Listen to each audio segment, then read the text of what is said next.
Investor Relations Committee presents you the third episode of Antarang, our podcast series. And we have Mr. Vibhor Garg with us.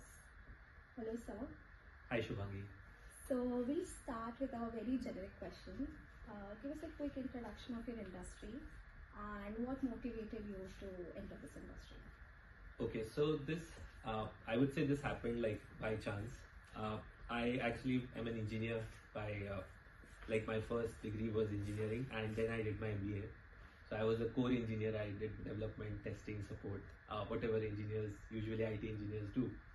And then I did my MBA and I got into something which was related to consulting. I would not say it's completely consulting, but that's something which motivated me to actually look consulting as one of the careers.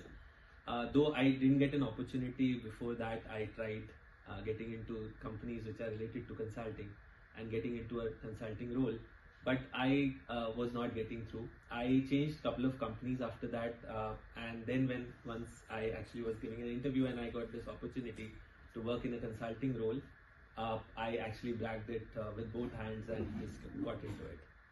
Okay, perfect.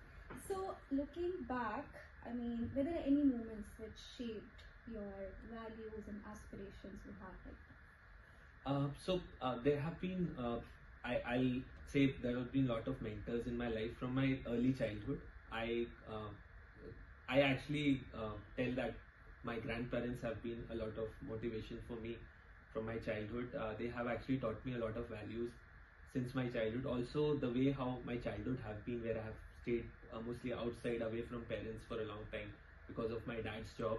It actually helped me shape myself as a professional, or I'll say as a person also today. Also, my love for sports, that actually helped me to learn a lot of things, and I would say that those are some of the values that I have cultivated. Today, if I see me as a professional, because that would be of interest for this particular podcast, I would say me as a professional, I say hard work, it never is an alternate to smart work. Hard work, I believe in hard work, and I actually today also at whatever tasks I've been given, I make sure that I do it to 100% justice of it. The second thing I would say, one of the values that I believe in being authentic. That's something which I have been there from the start, even during my childhood and till now. I try to be authentic in whatever I do. I try to make it simple, as I always say that's something there. And my attitude. I always have a learning attitude. I always feel I can learn something from somebody. It could be anybody in my life. The people I interact with, even all of you, the students which I have interacted, I have learned a lot of things from all of you. So, as you said, take us through some of the moments, from your engineering or any part of your life which you think is significant for you to highlight. Okay, so I'll probably, because again, all of you are students, I just want to take you through one of the incidents that happened with me long back when I actually was giving an campus interview after my engineering. It was an off-campus event, and they have.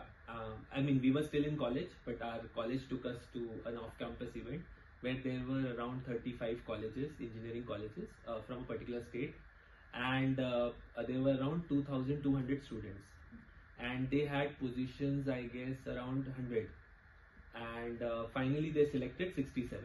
So what happened is, there were various panels. I gave the written test and I got selected in that. Then it started at 8 a.m. in the morning and it went on till 2 a.m. 2:30 a.m. in the night, because there were so many students. They had to complete all of them at once. I was part of a panel where all the folks who were there, and I was the last in that panel. It was the level 1 interview. So there were various rounds of interviews. So round 1 was the interview that I was giving, and all the folks who were there, I knew them, and all were toppers in their college, and I was the last. Okay, and I was like, I'll not say I'm not that good in studies, but I was like, okay, I would not say I'm a topper or something, but I used to do good in all my tests. All of them got rejected in the start, and they were all going out, and I obviously, every student would ask them what they are asking inside, and I used to ask them this. They know, they asked this, but I'm not selected. He told me on my face. And then I was the last one, and I was going inside, and I knew that maybe I'll not get selected when these folks who are like so intelligent, who know the subject so well, they are not getting selected. How would I get selected? So I went with an open mind there, and I thought I went with the thing that maybe I'll not get selected, but I'll try my best. Whatever I know, I will tell him. I went there. He had some like snacks with him, and he offered it like, "Would you like to have snacks?" I told, "Yeah, I'll have it." And I took one part of it, and then he started asking questions. He asked me questions around innovation, and again, because something which is related to me is sports. So I actually took that discussion around sports, and I told him that there is an innovation in sports that we can do, and I told him what is that innovation. And then I can see in his eyes that he is like kind of impressed with that answer, and then he started asking little bit about the subject and all. I gave him some answers. I couldn't give him all answers and all, but overall, at the end, I got selected, and that's when I realized that many times we fear are things that, okay, we try to compare ourselves with others, and we fear that that's something which I may not have, and I may not get selected, or I may get dejected right there. This is what I learned there at that moment. Till that time I never felt that way, but that day I felt that maybe the other person, what they are looking for, we won't know. And this is very true for any interview, and I keep telling this to everybody, that in any interview, don't think that, okay, you don't know this, and what will happen when I go there and that person will ask me that question. You actually don't know what the other person is looking for. Maybe that person was not looking for any such person who's actually technically sound. They may be looking for an attitude. And that's where I have been learning, and that's one learning I got. And any interview after that, whenever I approach any interview, I approach with an open mind, and I think that I should tell him or her whatever I know. Rest all is result will come through. Completely agree, sir. I guess most of us have had that in the back of our minds. So, like, if you were to have a conversation with your younger self, like right now, so what would you say? With my younger self, I mean, I used to think about in the if I can go to the past, right? There could be one thing which is I could have played more sports and less of studies. I did a lot of studies. I mean, during my 10th, 11th, 12th, I can say that I actually have did as much hard work as I can, which I would have never done before in my school life. And that actually helped me also to get into engineering, and then got into job also. And I actually started reading the books which are there right around that. But when I got into professional life, and because I come from a background where I was into state boards and all those kind of things, so my English was not that great. And when I got into like this professional world, and now that I am at some place, right, some designation and some years of experience, what happens is all the peer groups and the folks who are senior to me, they actually always talks about books. Okay. And I am one person who have never read any books other than the subject books. So if I have to go back in my younger self, I may actually would have picked up a learning habit of reading other books. It could be fiction, non-fiction, whatever, right? Any type of books, that would have helped me to be like today, creating that habit. Though, just to tell you, I'm just trying it consciously for last, like, I'll say another, for last like 2 years, 2.5 years since pandemic. I've been trying to develop that habit. I have been successful to certain extent, not completely still, but I have got some genre of books which I am trying to do. But that's something which I would say that I could have done something in my younger self, would be picked up a habit of reading, because that's very important. It actually opens your way of thinking about things, your purview, your perspective of things. I think that's very important. I never had that till at least I started reading books. Today when I read books, I'm able to get that perspective. Okay. So just have a follow-up question. I mean, you said that you were to have a conversation with your peer groups, and they were talking about books, and you could not be a part of it. So how did you manage? Like, at most of the times we face the situation, we do not get what our peer groups are talking about. So how to tackle that? Right. I take this in two ways. One is obviously we may not know what the other person may know, and not everybody knows everything. That's something which I have learned even in my college life, in my professional life, then nobody knows everything. Nobody is an expert on everything, right? They may be expert on 1 or 2 things, on max 5 things, 6 things, right? But not everything. So I always believe that there is always a learning scope for them also, for us also. So whenever I'm in such a discussion, I always try to be part of the discussion and try to understand what they are doing. Another, the second way that I was mentioning is I actually try to make relationship or friendship with those people consciously, just to make sure that I don't know that, but can I actually learn from that person? Maybe I don't want to become an expert, but I just want to know about it because I'm curious to know about it, how it works. And tomorrow if somebody else talks in front of me about that topic or that subject, I at least will know what they are trying to talk about. So this is a conscious effort which I try to do whenever such a situation happens. Okay, so to note, you follow the conscious friendship concept. Yes. Okay, so would you advise that to us as well as MBA students? See, I always say this for relationships. Never go with an agenda. This was a conscious thing to improve yourself, because I had an agenda. I wanted to make that friendship because I don't know that thing, right? Definitely. But overall, as a generic thing, if I have to ask, if I have to tell you, I would say don't go with an agenda to a relationship. That will never work, because developing a relationship is easy, according to me. Maintaining it is very difficult. If you had an agenda, maintaining a relationship would be very difficult. Noted, sir. So, have you had any mentors along the way? Like, would you pass something your mentors have taught you to us? So I have had mentors since my childhood. Okay, I would say that the mentors I started with my grandparents, right? In my earlier answer, I would also say that in my professional life also, I have been lucky to get some of those folks who are so senior in my earlier corporate life, where they actually were ready to become my mentor. I was not knowing this concept of mentor at that moment, obviously. I used to only go to them for advice and all, and then I realized that actually it's called a mentorship relationship, which I'm trying to build with them. Again, I'll go back to the relationship point. I didn't go to them when I took the mentorship, right? I didn't think that, okay, I got the mentorship, it's done and dusted. I tried to cultivate that relationship as a friendship, as a rapport building with them, and tried to help them also wherever I can. Obviously, they are so senior, they may not need my help at all today, but someday they may need my help. So with that perspective, I always went to them. I got a lot of mentorship from a lot of people. Today what I am, and I would like to just give one example, because this is something which was told to me by one of my mentors, and I'm following it.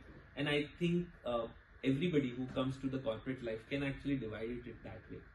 So he asked me to divide my corporate life, and this was my second year of my job, to divide my corporate life into phases. So he told that till you don't have a family, like you get married or partner or whatever, till that time you divide your career into 2 years.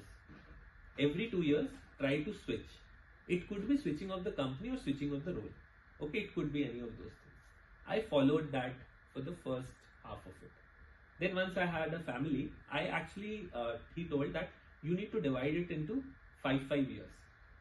Or you decide, he told you decide 6 years, 10 years, whatever, but make it a little longer, because now you need stability in life. Okay. So I actually started following that, and though I am not able to follow it today, but because of the Black Swan event, which is pandemic, but I would say that that is something which he told me. And then he told the last leg of your life, corporate life, just divide it in such a way so that there is, even after stability, now you are thinking about how can you give back to the society, to the corporate, to the students, whatever, right? That is what he told me, that this is what should be your 3 phases of life, of your corporate life, which you should divide it. I have gained a lot of, I'll say, a lot of things from my career perspective due to following this particular thing, because I kept on moving. This is my 5th organization currently, and I would say that I have followed that thing. Obviously, the pandemic thing, as I mentioned, I couldn't do that at this time, but I'm actually making sure that the next phase of this thing should follow what he has mentioned. So I think that is one mentorship advice which I got from him. And I'll also want to touch upon one of the persons who also another mentor who was there. He actually happened to be my boss in one of the organizations, but he was like 20 years more experienced than me. And I was lucky that he took me as his, like you can say it's kind of I was like an intern, though I was in a full-time role, but I was like an intern to him because I was so junior. So he actually showed me one thing which I still follow with my teams. He actually used to, during appraisals, he used to tell me that I'll sit with me, you decide your goals along with me. And he used to put like, for example, 5 points, okay, 1, 2, 3, 4, 5, and this is what you want to achieve, you have to achieve in the next whole year. And if you can achieve 2 of them in this way, you will get this much ranking or this much whatever rating and whatever you call it, right? And that way he used to give me everything. And at the end of the year, when final appraisal used to happen, and he used to supposed to fill it, right? He used to ask me and come and sit with him. And he used to show me, okay, Vibhor, you have done this, I've put you into this, you have put this, this is what you will get, this is what you will get. And this he followed for 2 years. Obviously, after that, I switched to another company, but he followed it for 2 years. And that actually, like the things which I learned from him on that is transparency. That such a great leader, such a big leader, he has like hundreds of people. He need not have to do this. Even if whatever he gives, I can't question him as an appraiser, right? But he took his effort. He made sure that it's completely transparent, and that also showed me the ethics of that, because that is that ethics of that person. He's whatever he says, he's what is there on the ground, right? Walk the talk, which we use in our professional world. He's actually doing that, and he taught me that, and I made sure that I do it with my team. So this is why I wanted to bring this example. Is it's not about transparency or being ethical, right? I would say that he taught us that we also needs to make sure that how we behave, right, as a person, and we want others to behave like a person. We should actually start doing that as a community. And he did that, and actually I'm now passing it to others. I'm sure my juniors who all are doing this, and I'm doing it with them, I hope they also pass it on to others. But I think that's a change. He has done such a humane concept, what he actually brought in, which we talk about people. He actually brought in that very beautifully in me. Great. I mean, the framework for each of the life cycle was particularly amazing. And of course, so you are back to an MBA college after like a lot of years. So take us through your MBA life and tell us some of the differences of pre-MBA and post-MBA. Okay, so obviously I go to a lot of MBA colleges. So I mean, this is again, I think in the last 4-5 months, this is I think the 4th or 5th MBA college I have been. But if I have to just tell you about my pre-MBA life, so pre-MBA life, I was not sure whether I'll do an MBA or not. I always wanted to do an MBA, but when I got into the job, in the engineering job, which I just mentioned, I never felt that I would do an MBA because of the hectic life that I have created for me in corporate. I used to work like all 7 days. I remember 1 year, it was 2007 or 2008 or I think 2009, where I actually worked the entire 365 days. I didn't take even one holiday, and I used to like going to office. I used to just go there, learn something from somebody, sit with people. Even they used to say, I was in a shift job in that time. And I used to tell to people, no, I just want to sit here. I want to just help you. I just don't want to do anything. My shift got over. Still I'll sit with the second shift, right? And I was so happy, and I was like so content of whatever I was learning. I was getting all the learning opportunities and everything. At that moment, somebody in my company, right, one of the other team members and the team leaders, he came to me. He was obviously more senior to me. So he came to me and he told me, I've been seeing your growth here and the way how you work. You're so good with people. Why don't you ever thought about looking for an MBA or going for an MBA? Why don't you get into such a management role because you're so good at it? And I told, I have always wanted to do it, but now that I don't get time. So he told, no, you can always go for it, and why don't you look at it? Actually, that triggered me a little bit that, okay, I should actually start looking at it. And the next day, I started looking at CAT forms and when it is going to start and all those kind of things. Where can I get coaching for MBA and all that? And then again, it died down a little bit. Then this again a big event happened, which was a recession in 2008. In the end of 2008 and starting of 2009, and they were like firing here and there, everywhere IT companies firing was happening. And then I thought that okay, this is the right time to go for an MBA, because now I wanted to do it. Now that anyways something will happen better, I'll utilize this time, 2 years, to do an MBA. So that's when I went for an MBA. Now in MBA, I would say that there are 2-3 things which I got as an experience, and I think that shaped me from a post MBA perspective. One was I got an international experience where I got an opportunity to. So I was associated with an NGO, and I actually developed one program for that NGO. It was a student NGO, and I got an opportunity to work for an NGO in Africa under a Peace Prize winner, World Peace Prize winner. Her name is Jane Anyango, and I got that chance to work with her. Though I was not having much experience around that social work, but she actually invited me there. I went there. I was really very happy. I got so many insights from her as a person. She used to stay in a slum, and she was a Peace Prize winner, and she used to do a lot of things, right? So many wonderful things. And I learned so many things from her. She took me to the president, prime minister of Kenya, right? And I mean, all the big people right there. And I got to know so many things about that helped me to shape me in a certain way, because it was a completely new country, new language, new people, everything new for me, and still I was able to do a lot of good things.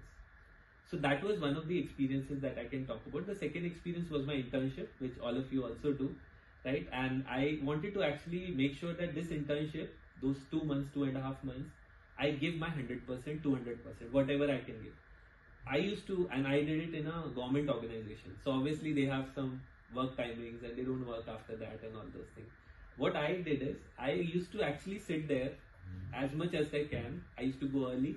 I used to be late till everybody has left. I used to go to people who were not related to my department on whatever internship I was given.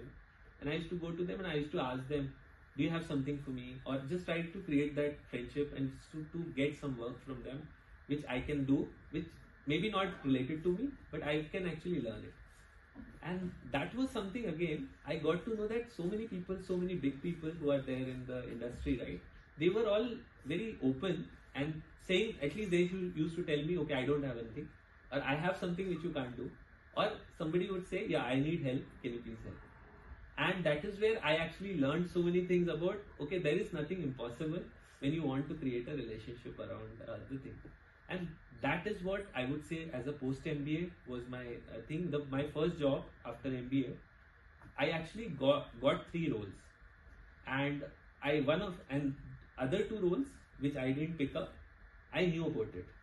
The third role, which was on quality, I didn't know about it at all. I didn't know what they used to do. And I picked up that consciously because I wanted to learn that. I picked up that, and that shaped my career in a different way. It took me into a certain tangent, right? And I actually could do a lot of things. After that, obviously, I kept changing my roles and all, but I was always there around the quality. Definitely. So, what advice would you give us as MBA students from your learnings, which we can apply? Yeah. So one thing which I feel, and everybody should actually work on, as I just mentioned also, about the attitude. If you have the attitude, go-getter attitude, you have the learning attitude, you have the flexible attitude to do whatever is given or offered to you, right? I think you will do great wherever you are. It could be any kind of role, any kind of job, any kind of thing. Even if you don't pursue job, you plan to do some other thing, maybe PhD, right, for that matter. You will do great if you have that attitude right with you. Even for interviews, that works well. So, as concluding remarks, as much as I saw through your answers, you seem a workaholic. So, tell us something about your sleep life, which you are actually struggling with here. Something to end up with. Okay. So sleep life, okay, I should not brag about it. It's not good, actually, to be honest. I sleep around 5 to 6 hours in a day, in a normal day. I try to catch up on that sleep maybe during weekends if I get time during afternoons. But otherwise, if usually I'm very busy even in weekends because I play a lot, and that keeps me going. Also travel. So these are two things which actually keeps me a lot of busy along with work. I would say that these all are like building blocks for everybody. Whatever you like, all this less sleep and all that, I feel that is a building block. But as a well-being leader, because I also play a role of well-being leader in my current organization, I would say that it is good to be like workaholic for a long time maybe, but you should also know where to go or think about yourself. Like for my current thing, what keeps me happy is the 3 hours that I spend daily on my well-being. So in the morning I have this 3 hours blog for myself. Wherever I am, whatever I am doing, I try to make sure those 3 hours are for myself, for my well-being.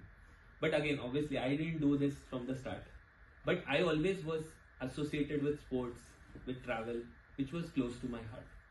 So I would say whatever is close to your heart, just keep doing it. Regarding sleep, I would say it will happen. Some people can't actually resist their day without sleeping for 8 hours. So that is important for them. So they can, I mean, after you get into corporate life, you can actually choose that. But I would say that do whatever you like, and that will actually help you to get a good sleep at night, whatever hours you are getting. That is definitely a new perspective for the work-life balance. So great, sir. It was great having you here, and thank you, sir. Thank you, Shubhangi, for all these questions that you asked me. I am hopeful that all the students who are actually going to listen to it would learn something from it. I know I can't say everything on a podcast, and I'm sure there would be questions for others. If anytime anybody has any question, I'm always approachable. I'll try my best to answer to best of my knowledge. Obviously, I am not an expert on everything, but whatever I have learned from the experience, I would really like to share with whosoever it is. And that's how, as I told, it's a mutual learning. I learn from you, you learn from me, and everybody is a lifelong learner. So that's the attitude we should all have, and I actually go with that. Thank you for inviting me here, and I like the college so much. Thank you. Thank you so much, sir. Thank you.